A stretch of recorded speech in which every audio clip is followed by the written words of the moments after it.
नमस्कार दोस्तों, देखो सीखो स्टडी में आप सभी लोगों का स्वागत है। हिंदी का बहुत ही इंपॉर्टेंट टॉपिक लेके आए हैं जो कि आपके एग्जाम में आएगा ही आएगा। लगभग 30 क्वेश्चन के करीब में हम यहाँ पर लेके आए हैं जो कि मोस्ट इंपॉर्टेंट हिंदी के हर एक एग्जाम में पूछे जाते हैं। स्टार्ट करते हैं। सबसे पहला नंबर क्वेश्चन है, संक्षेपण मूल पाठ से कितने कम शब्दों में लिखना चाहिए। जो संक्षेपण होता है वो मूल जो पाठ है उसके कितना होता है, अगर बात करें तो। जिन लोगों को आ रहा है कमेंट बॉक्स में बता सकते हैं। और मैं बता दूं, ये क्वेश्चन जो है इतनी बार आ चुका है, इतनी बार आ चुका है कि कहने के लायक नहीं है। ये समझ लीजिए 1/3, मान लीजिए कोई भी समरी की बात हो रही है, कोई भी पार्ट है उसका समरी क्या होगा, 1/3 में संक्षेपण लिखना चाहिए, समरी लिखना चाहिए। Option number B right answer हो जाएगा। ठीक है, 1/3। जिन लोगों ने आंसर किया है बी राइट आंसर है। नेक्स्ट क्वेश्चन, जो शब्द पूर्वापर संबंध से किसी भी संज्ञा के बदले आता है उसे क्या कहते हैं। जो शब्द पूर्वापर संबंध से किसी संज्ञा के बदले आता है उसको क्या कहेंगे, सभी लोग बताएंगे। तो संज्ञा के बदले किसको हम लेके आते हैं, सर्वनाम को लेके आते हैं। तो ऑप्शन नंबर ए यहां पर राइट आंसर हो जाएगा। ठीक है, जिन लोगों ने ए आंसर किया बिल्कुल राइट है। जो भी मैं क्वेश्चन करवा रहा हूं मोस्ट इंपॉर्टेंट है। नेक्स्ट बात करेंगे, जो श्रृंगार रस है इसका स्थायी भाव बताइए। इसका स्थायी भाव क्या होता है श्रृंगार रस का। देखिए रस का क्वेश्चन कई बार एग्जाम में आ चुका है, रति होता है, याद रखिएगा रति जो है स्थायी भाव है। नेक्स्ट बात करेंगे, निम्न में से दीर्घ स्वर आपको बताना है कौन सा है। इनमें से कौन है जो कि दीर्घ स्वर है। दीर्घ स्वर याद रखिएगा ये बड़े वाले होते हैं, मतलब छोटा और मिलके आ बनाते हैं तो ये दीर्घ हो गया। छोटी ई और ये छोटी ई मिलके क्या बनाते हैं, बड़ी ई हो गया। तो यहाँ पर आ दिया नहीं है, यहाँ पर आपका बड़ी ई दिया है। ऐसे ही आपका छोटा ऊ बढ़ के बड़ा ऊ बना, तो ये सब जो है दीर्घ हैं। ठीक है, तो इसमें से जो आपका ऑप्शन नंबर बी है वो बिल्कुल राइट है। नेक्स्ट बात करेंगे, निम्न में से अंतस्थ व्यंजन कौन सा है। इनमें से अंतस्थ व्यंजन आपको बताना है। अंतस्थ व्यंजन, तो देखिए अंतस्थ व्यंजन जो है ये मैं बताते चल रहा हूं कि क्वेश्चन आ जाएगा तो बता दीजिएगा। ठीक है, इसमें क्या होता है कि जो है अगर आप बोलेंगे उच्चारण करेंगे अंतस्थ व्यंजन में तो आपके मुख जो है संकुचित हो जाएगा। वायु जो है स्वर के समान जो है बीच से निकल जाती है। मतलब अब जिसे आप बोलेंगे य र ल व, तब मुंह जो मतलब थोड़ा सा जगह में हो जाएगा। समझ लीजिएगा ये चार होते हैं, य र ल व। ठीक है, तो इसमें से ऑप्शन में व दिया है तो ऑप्शन नंबर आपका सी हो जाएगा। ठीक है, नेक्स्ट बात करेंगे, निम्न में अल्प प्राण व्यंजन कौन सा है। अल्प प्राण आपको बताना है कौन सा इनमें से अल्प प्राण। तो देखिए अल्प प्राण जो होता है पहला होता है, ठीक है, तीसरा होता है और आपका पांचवा होता है, ये आपके अल्प प्राण होते हैं। ठीक है, यानी कि अगर क वर्ण की बात करेंगे तो क होगा, उसके बाद ग होगा और अंग होगा। तो यहां पर ऑप्शन में कौन सा दिया है आपका, यहां पर बी में दिया है ग। ठीक है, और महाप्राण कौन सा होता है, दूसरा होता है और चौथा होता है, यानी ख हो जाएगा और घ हो जाएगा। ये भी मैं बताते चला हूँ, क्वेश्चन आगे आ जाता है और आएगा ही आएगा। कहाँ से देगा, अगर ध्वनि से क्वेश्चन बनाएगा तो यही सब घोष अघोष अल्प प्राण महाप्राण अंतस्थ व्यंजन ये सभी पूछता है। निम्न में से आपको घोष वर्ण कौन सा ये आपको बताना है। घोष वर्ण कौन सा ये आपको बताना है। तो ध्यान रखिएगा घोष मतलब क्या है कि गूंजेगा। गूंजने का मतलब ये है कि यहां पर जो आपका घोष होगा वो तीसरा होगा, चौथा होगा और पांचवा होगा। मतलब क ख ग में ये बात करेंगे तो आपका ग से शुरू होगा, ग घ अंग। देखिए उच्चारण करके देखिए ना, आपको पता चल जाएगा। तो में क वर्ण का है ही नहीं इसमें।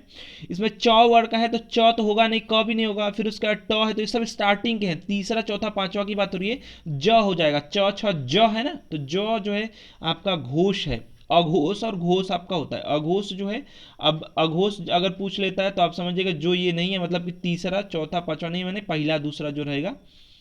ठीक है, नेक्स्ट बात करेंगे, निम्न में से ओष्ठ वर्ण जो है आपको बताना है। ओष्ठ वर्ण यानी कि अगर बात करते हैं यहाँ पर ओठ का मतलब निकल रहा है। ठीक है, तो यहाँ पर ओष्ठ वर्ण कौन सा है, तो आप उच्चारण करके देखिए, अ आ ई नहीं आ रहा है, ऊ देखिए करके ऊ। ठीक है, ओष्ठ वर्ण ये है। ठीक है, ऑप्शन नंबर डी यहाँ पर राइट आंसर हो जाएगा।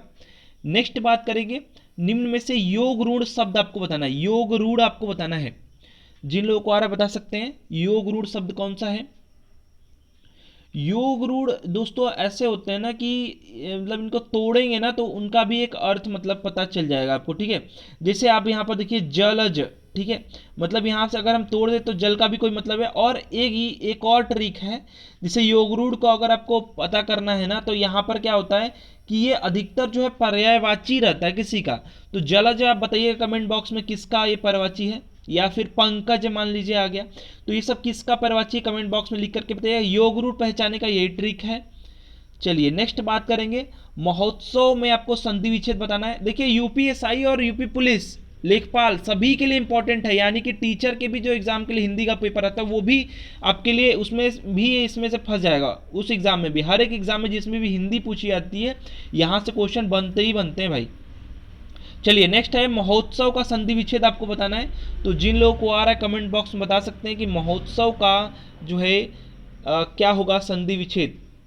जिन लोगों को समझ में आ रहा है बता सकते हैं महोत्सव का संधि विच्छेद क्या होगा। महाधन उत्सव, महाधन उत्सव कहाँ पे है, महाधन उत्सव option number D sorry C में है। सी जिन लोगों राइट किया है बिल्कुल सही है, ये गुड़ संधि है, ठीक है।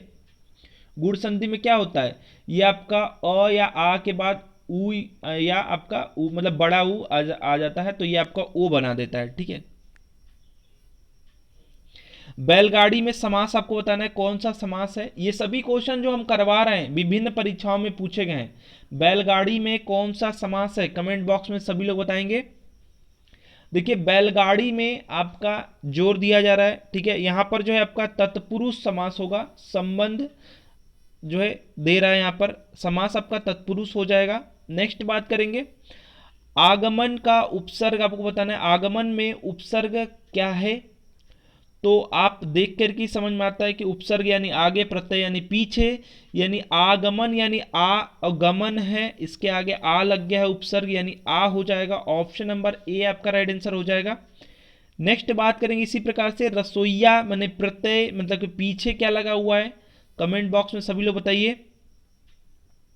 रसोईया में पीछे क्या लगा हुआ है, ईया लगा हुआ है, ईया प्रत्यय क्या लगा हुआ है, ईया लगा हुआ है। Option number B right answer हो जाएगा।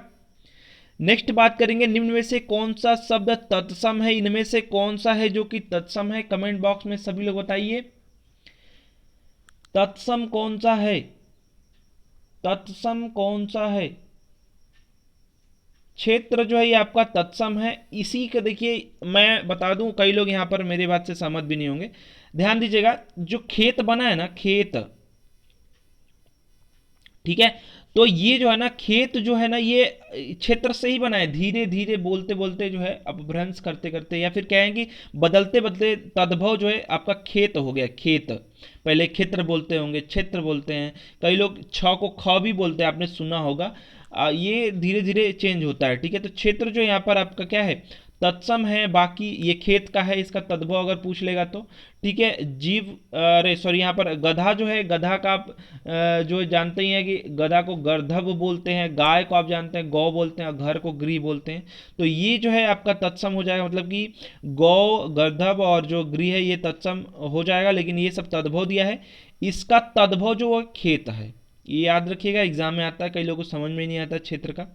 नेक्स्ट बात करेंगे निम्न में से कौन सा शब्द जो है तद्भव है। अब आपको तद्भव बताना है इनमें से कौन सा तद्भव है।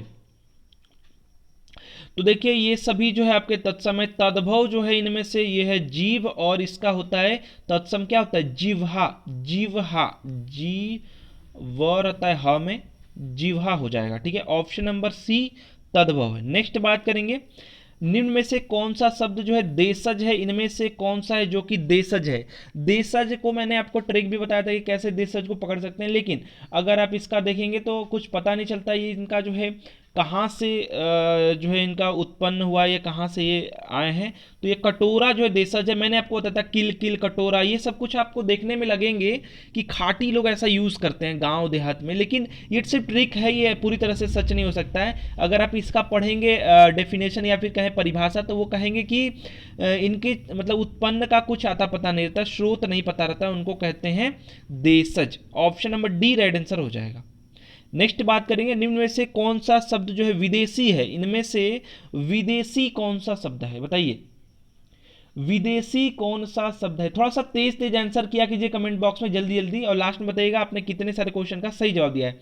देखिए यहाँ पर टिकट जो है ना, टिकट आपने सुना होगा, टिकट जो है ये है आपका भैया अंग्रेजी का शब्द, अंग्रेजी के शब्द से है टिकट। तो ये विदेशी की बात कर रहा है तो विदेशी यहीं पर हो जाएगा, ऑप्शन नंबर जो हो जाएगा ए हो जाएगा। नेक्स्ट बात करेंगे, निम्न में से संज्ञा शब्द, इनमें से संज्ञा कौन सा है बताइए? संज्ञा इनमें से, सॉरी, संज्ञा इनमें से कौन सा है? सभा जो है दोस्तों यहाँ पर संज्ञा है, और ये जो संज्ञा है समूहवाचक संज्ञा है, ठीक है। Option number C right answer हो जाएगा, ठीक है। और ये सब जो पतला गहरा ये सब हरा दिया, ये सब जो है विशेषण है, क्वालिटी की बात हो रही है। नेक्स्ट बात करेंगे, निम्न में से आपको सर्वनाम बताना, इनमें से कौन सा है जो कि सर्वनाम है? तो देखिए सर्वनाम यानी कि मैंने बताया था संज्ञा के स्थान पे, यानी कि प्रश्नवाचक सर्वनाम है कौन, याद रखिएगा, प्रश्नवाचक सर्वनाम है कौन, ठीक है। ये कौन आपका राइट आंसर हो जाएगा। और ये भाववाचक संज्ञा आपका रोग, नींद, सफाई, ये सब जो है। नेक्स्ट बात करेंगे, निम्न में से आपको विशेषण बताना है, विशेषण बताइए सभी लोग, विशेषण कौन सा है इनमें से? तो देखिए यहां पर जो आपका विशेषण है वो है आपका उचित, उचित जो है विशेषण है, option number B right answer हो जाएगा, ठीक है। उचित, जैसे उचित प्रश्न है या फिर उचित उत्तर दिया आपने, ये सब जो है, या फिर उचित निर्णय लिया तो विशेषण लगाएंगे, ठीक है। उचित जो है विशेषण हो जाएगा, ऑप्शन नंबर बी। ये जो घबराहट ये सब जो है आपका क्या है? घबराहट, लड़कपन, कठोरता, ये सब जो है भाववाचक संज्ञा है। नेक्स्ट बात करेंगे, यहाँ पर आपको बताना है प्रेरणार्थक क्रिया, इनमें से कौन है जो कि प्रेरणार्थक क्रिया है? प्रेरणार्थक को पकड़ने का मैंने आपको ट्रिक बताया था कि किसी और के द्वारा ये होगा, जैसे कि आपका हो जाएगा उठना है ना, ये खुद उठ रहा है, चमकना है मतलब खुद चमक रहा है, देना दे रहा है, गिराना, गिर तो खुद से नहीं रहा, गिराना, ऑप्शन नंबर सी यहां पर राइट आंसर हो जाएगा। प्रेरणार्थक क्रिया को ऐसे पकड़ते हैं, option number C right answer हो जाएगा। गिराना, उठना, जब उठाना होता तो हो जाता। नेक्स्ट बात करेंगे, निम्न में से आपको अव्यय बताना है, अव्यय कौन सा है? उत्तर ठीक, जापान, कृष्णा, अव्यय बताइए। अव्यय दोस्तों यहां पर ठीक है, ठीक है, ठीक जो है ये अव्यय है, रीतिवाचक, ठीक है। ऑप्शन नंबर आपका राइट आंसर हो जाएगा बी, ठीक है। अगर जापान, उत्तर ये सब की बात करें कृष्णा की, तो ये सब जो है आपके संज्ञा शब्द हैं। नेक्स्ट बात करेंगे, पक्षी का परवाची शब्द है, इनमें से पक्षी का परवाची कौन सा है? कमेंट बॉक्स में बताइए सभी लोग, पक्षी का परवाची कौन सा है? कई बार एग्जाम में आ चुका है, विहग जो है परवाची है पक्षी का, एग्जाम में कई बार आ चुका है। नेक्स्ट बात करेंगे, यहां पर डी आंसर था, डी, विहग। नेक्स्ट बात करेंगे जटिल, एक सेकेंड, ये भी क्वेश्चन कई बार आ चुका है। मीन जो है मैं भी कई बार बता चुका हूं, मीन जो है ये किसका परवाची? कमेंट बॉक्स में लिख करके बताइएगा तो, मीन जो है ये किसका परवाची है? चलिए नेक्स्ट है जटिल का आपको विलोम बताना है, जटिल का विलोम क्या होगा? जटिल का विलोम, देखिए कठिन ये सब जो होता है ये सब आपका जटिल का ही समानार्थी लगभग में है, और यहां पर आपका जटिल का हो जाएगा सरल, नहीं कहते हैं बहुत ही जटिल प्रश्न कर दिया आपने, तो यहां पर आपका क्या हो जाएगा? सरल, विलोम बताना है, ए राइट आंसर हो जाएगा। नेक्स्ट बात करेंगे, जो देने योग्य है उसके लिए एक शब्द बताइए, देने योग्य जो है उसके लिए एक शब्द, तो नहीं कहते देय, देय होगा, ऑप्शन नंबर बी जिन लोगों राइट किया बिल्कुल सही है। नेक्स्ट बात करेंगे, दीन, दीन शब्द युग्म का सही अर्थ बताइए, दीन, दीन का, देखिए दीन को अगर आपने अच्छे से देखा है तो इसका मतलब क्या होता है? इसका मतलब ये जो दिन है इसका मतलब होता है, दिन मतलब दिवस होता है, दिवस, तो दिवस किस में? पहले में, तो सिर्फ इसी में है। और दीन मतलब दीनहीन हालत में पड़ा हुआ, आपने सुना है, दीनहीन हालत यानी गरीब, ठीक है। ऑप्शन नंबर ए यहां पर राइट आंसर हो जाएगा, दिवस और गरीब, दीन, दीन का मतलब। नेक्स्ट बात करेंगे, निम्न में से कौन सा शब्द जो है अनेकार्थक है, मतलब उसके अनेक अर्थ निकलते हैं? अनेकार्थक शब्द कौन सा है?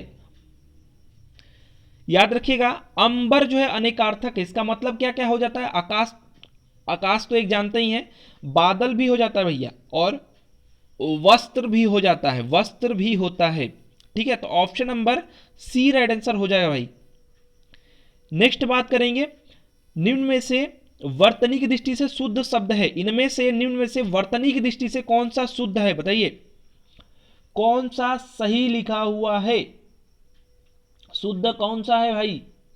तो देखिए वर्तनी की दृष्टि से यहां पर परीक्षा जो है ये शुद्ध लिखा हुआ है, परीक्षा, ठीक है। बाकी सब जो है पूज्य में ये बड़ा ऊ की मात्रा रहेगा, परीक्षण में आपका यहाँ पर बड़ी ई की मात्रा रहेगी, प्राण में न नहीं रहता, ये अड़ा रहता है।